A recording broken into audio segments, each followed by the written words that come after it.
Good morning, everybody.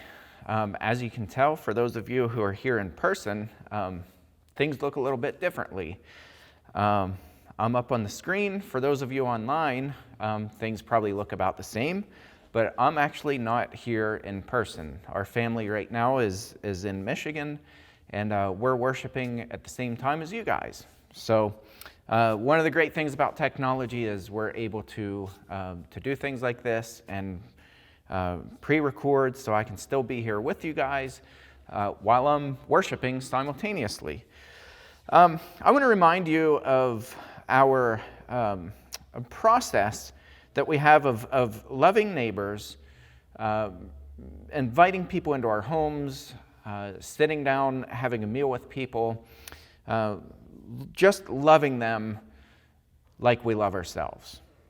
Also, moving people to loving God, because it's not just about us. We need to move people to love God, and that means getting people to worship and to understand the value and the importance of worshiping God, our Creator.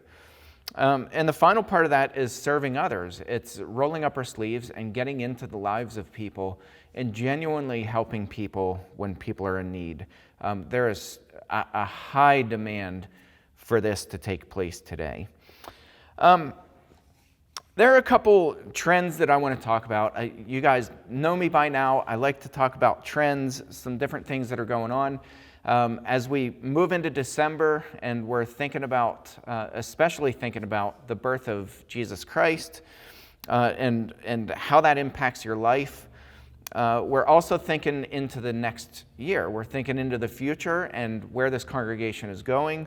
And I like to talk about trends because I think that's really important for us to understand what's happening across the globe, not so that we can mimic or adapt or anything like that, just so that we can have an awareness, because I think it's really important to know what God is doing in the lives of other people. Sometimes we get clouded by that reality, and I think it gets muddied because there's so much going on in the world. And we hear all this negativity, and we hear the media just constantly highlighting all the horrible things that are happening across the globe.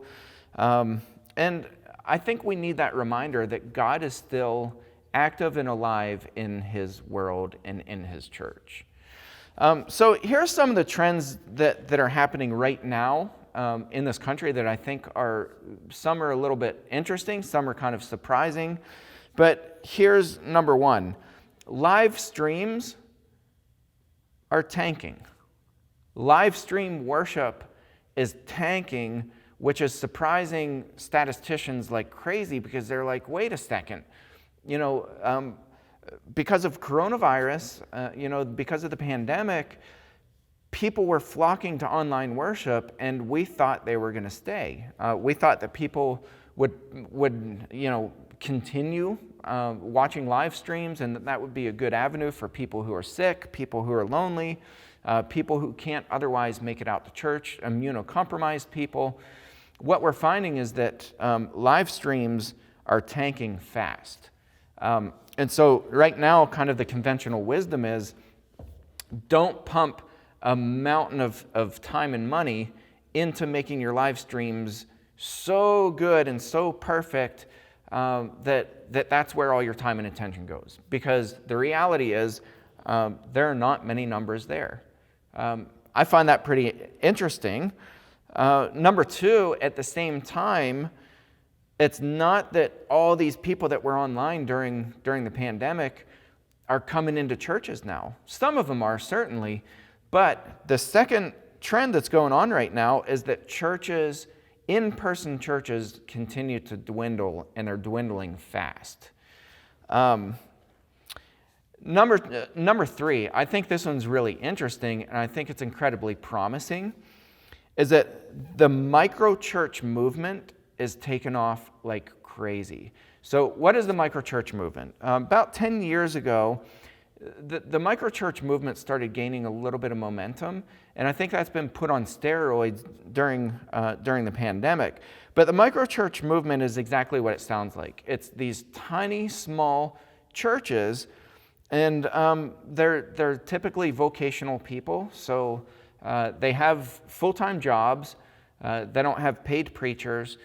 It's people, ordinary people, working full-time jobs, and they're saying, you know what, we want to get back to just reading the Bible and worshiping together as a group of Christians. Where 2 or 3 are gathered in my name, there I am with them. People are realizing that there's a colossal waste of money that's being pumped into maintaining these massive structures, and that there's a level of superficial activity that happens when we grow the church to be that 1 hour on Sunday morning. So people are realizing this, and they're starting these micro churches, these small groups, these discipleship groups. And what's interesting about that is they're teaching people how to evangelize. They're teaching people how to study the Bible with other people.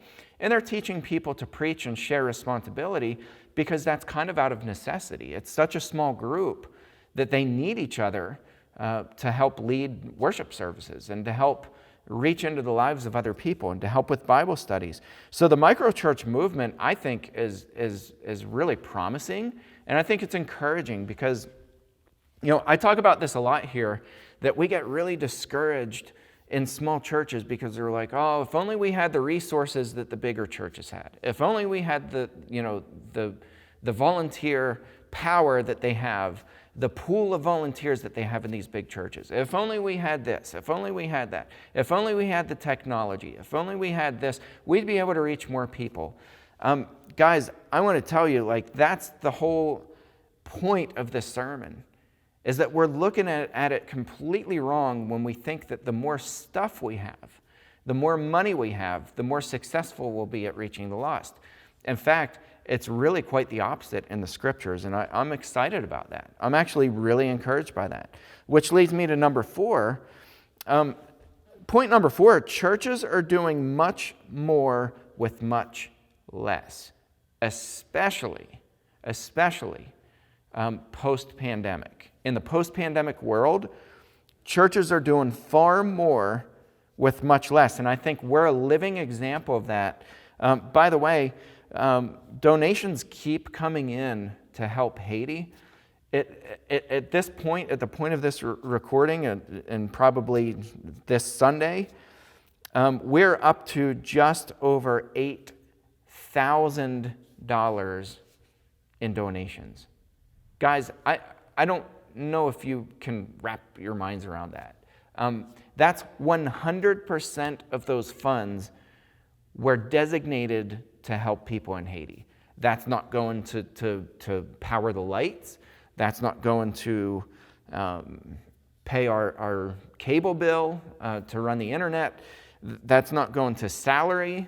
It's not going to anything except helping people who are desperate in Haiti. $8,000 from this congregation just reaching out to people and saying, hey, we need help. Is that not exciting? Is that not really cool? And by the way, we're not done with that number. We're going to be volunteering out at the Weimers, and we're going to be reaching our community and asking them to help us to link arms and to help people who are desperate for help. I'll put up a couple pictures here of some people who've been helped in Haiti as a direct result of this contribution that we took up 2 Sundays ago. Here are the faces of people. I'm getting daily updates saying these are the people who I've been able to buy medicine for. I've been able to buy food for people. Some of these people are blind. It's the people you read about in your New Testament. It's the blind, the lame, people who are hungry, people who are not clothed well. They're receiving help right now. These are the faces of people.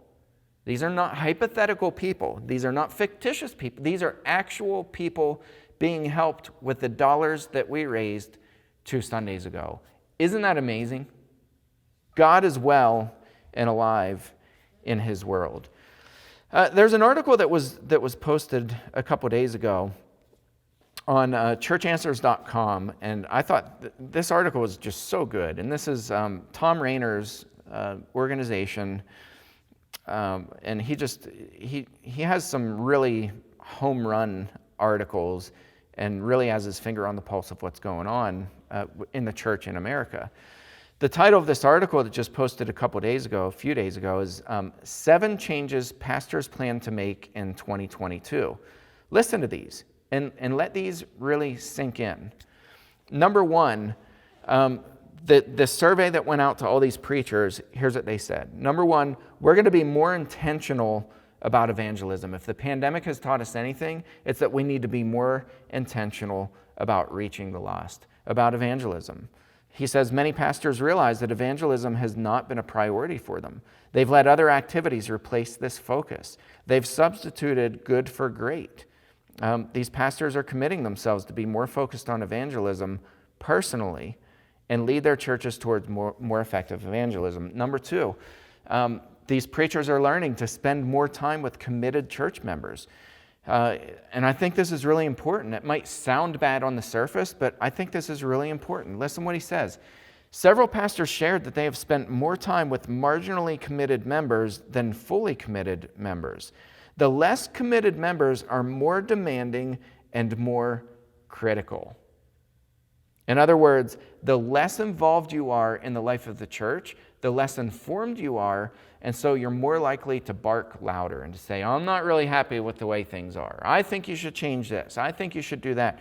So he's saying that these preachers are spending more time with more committed church members who are saying, all right, we're willing to roll up our sleeves, and we're here to stay, and we are fully committed to the cause of Christ.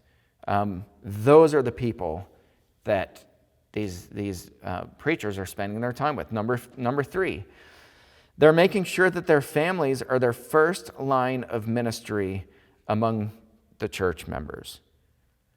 He says pastors often admit they often see the need to balance family and church needs, a perspective that puts their families in competition with their churches. Now, no more. There's no competition. Preachers are saying, you know what, if the pandemic's taught us anything, it's that life is precious, and my family doesn't get put on the back burner for anybody else in the kingdom. My family is equally as important as everybody else. In fact, they're first on the line of ministry among the church members. If I can't take care of my family, who cares if I grow this big, magnificent church and I did that at the expense of my family? So I'm encouraged by that. Number 4, they're learning to say no more often. He says many pastors are people pleasers. I can relate. They have trouble saying no. Consequently, they risk neglecting their families, their highest priorities, and their most committed church members by saying yes to everyone else. When your plate is so full that things are rolling off of the sides, that's not healthy. It's not productive. Number 5, they stop obsessing over losing church members.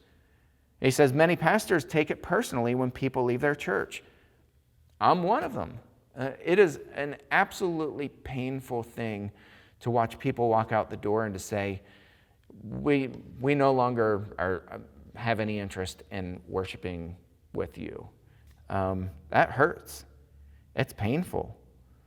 I've lost a lot of sleep over people who've walked out this door. But he says, no longer are we obsessing over losing members. Very few pastors are unbothered by it, but we have heard from many of these leaders that they are determined in God's power to stop worrying about it. We've got to maintain our focus on reaching the lost, regardless of who's standing beside us throughout that process. Number 6, we will be willing to get help for themselves and for their churches. Our contribution is a prime example. I reached out to people who were former members, current members, and I said everybody in between. The kingdom is very big. It is not contained to this small little congregation. We've got to reach out to other people and be willing to ask for help.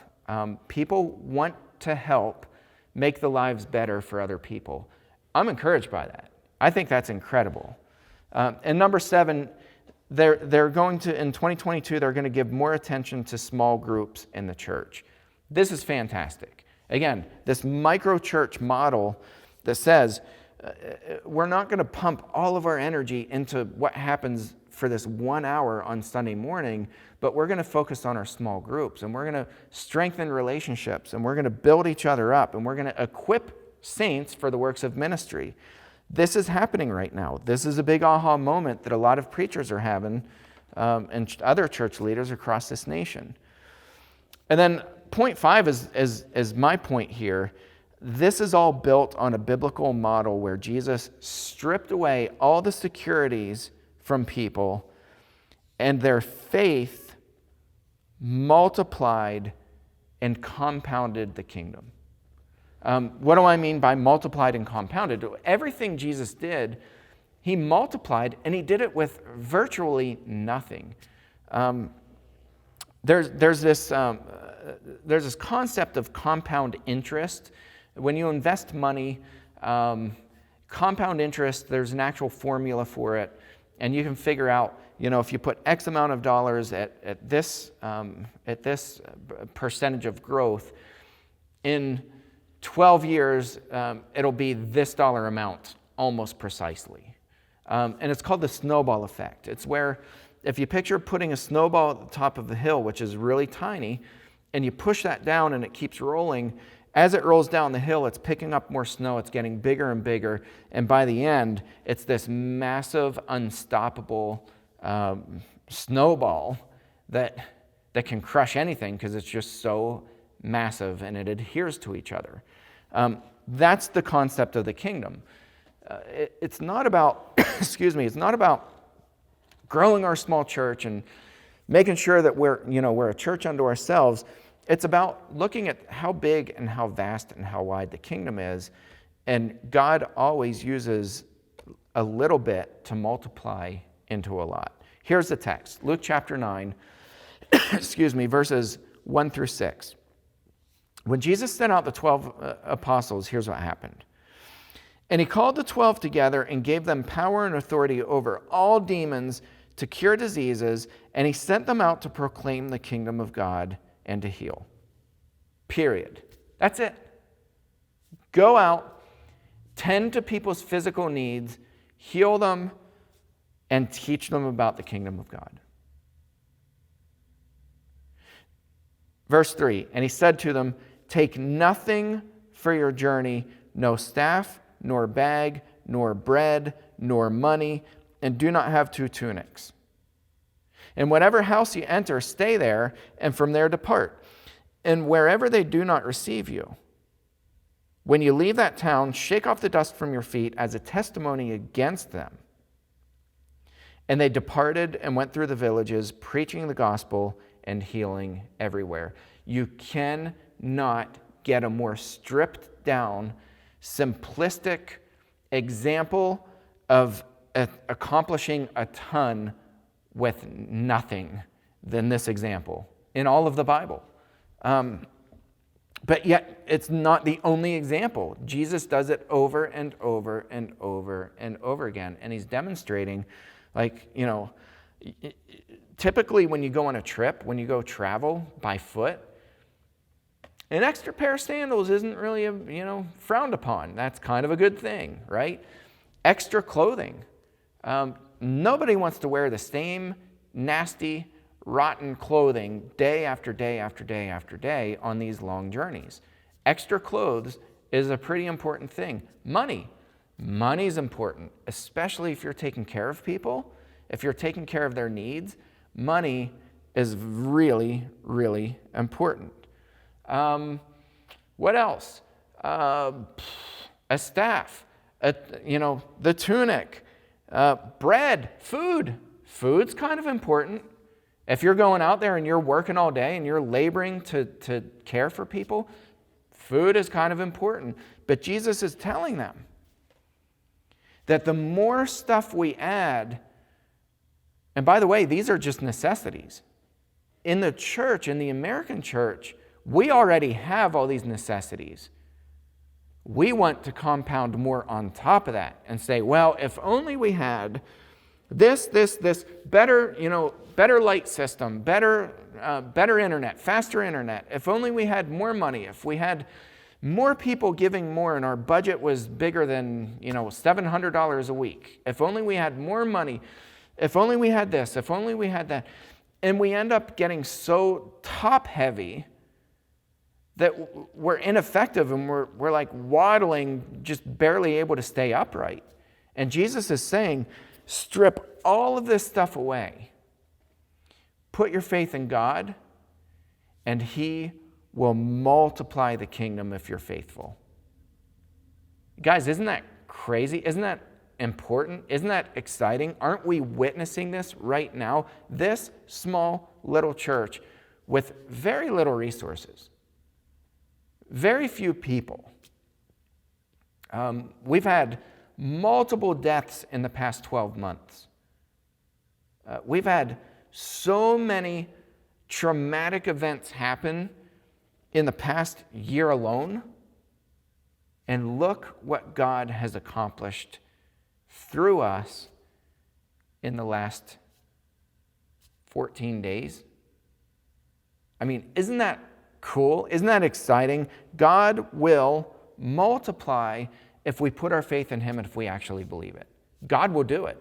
We're not the ones out there, multiplying and, coming up with strategy. And, look at what the disciples did. They didn't come up with this big strategy. They didn't wring their hands and be like, all right, guys, we got to come up with a game plan. And, we got to make sure that we're effective and we need to be efficient with our time. And we're going to work from 7 a.m. till 6 p.m. and let's plan every hour of every day and let's create a rubric for the Bible studies for, what Bible lessons we're going to put where. They didn't do that. They went out, literally. They found people who were sick, they healed them, and they told them about the kingdom of God. They told them about Jesus. I mean, it doesn't get any more simple than that. And my question is, were they provided for? You bet they were. They never lacked for housing. They never lacked for food. They never lacked for resources. They always had resources because God was with them. When we have faith, things multiply. Luke goes on, the very next verse. He says, now Herod the Tetrarch heard about all that was happening, and he was perplexed, because it was said by some that John had been raised from the dead, by some that Elijah had appeared, and by others that one of the prophets of old had risen. Herod said, John I beheaded, but who is this about whom I hear such things? And he sought to see him. Herod the Tetrarch, wrap your mind around this. Jesus, who had nothing, he was homeless. He stripped away every last thing that his apostles had that would have been useful for travel, for helping people, for growing the kingdom. Jesus stripped that all away. They had nothing except the clothes on their backs, literally. No extra food, no extra money. They had no resources at their fingertips. And it caught the attention of Herod the Tetrarch, and he was like, what's going on? Like, who is this guy? I hear about him everywhere I go, and people are being healed, and there's all this activity, and there's all this big buzz going around the Roman Empire. I need to see him. I mean, isn't that cool? Can you wrap your mind around that? And then Luke goes on. The very next story is the feeding of the 5,000. What do we know about the feeding of the 5,000? What did Jesus have? Nothing. He literally does this over and over and over again. He takes nothing, virtually nothing. There were 2 fish and 5 loaves of bread, and he feeds 5,000 men, not including women and children. There were probably 15,000 plus people that were fed that day from 5 loaves of bread and 2 fish. Jesus teaches us time and time again that it's not about padding yourself with all these numbers and with all this money and all these resources. In fact, the more you strip away and say, I'm going to trust God and put my faith in Him, the more the kingdom is multiplied, and there's this compound effect that takes place. And guys, we are seeing that right now in this nation. People are getting it. These preachers are saying, man, we have put our focus in the wrong place at the wrong time. We've given all our time and attention to all this stuff that has slowed us down. It's hindered the church and not helped it. And now we're stripping all that away, and we're taking this simple approach that says we take the people, the very few people who are genuinely, truly committed to kingdom work, we're going to take them and we're going to focus on them, and we're going to link arms. Not that anybody else is not important. That's not at all what they're saying. It's not what the Bible's saying. But it's saying the people who are able and willing to get out and to work, we're going to link arms with them, and we're going to go out with very little resources, because a lot of these churches don't have resources left. After COVID, I mean, the budgets just went in the tank. They're losing all these resources and all these people, and they're not giving up. A lot are, but a lot of churches that are getting it, I think we're going to see this explosion in Christianity in this country, and I think the pendulum is going to swing back. I'm encouraged by that. And I just want to share with you and tell you, like, God is absolutely alive, and he's working in the lives of people. He's working in your lives. He's working through this congregation. People's lives will continue to be blessed, and that will be multiplied tenfold if we put our faith in God. Just look what he did this past year. Just think about that for a minute. Look at what God did through this congregation in the last year. And now think about 2022. I mean, come on. Isn't that exciting?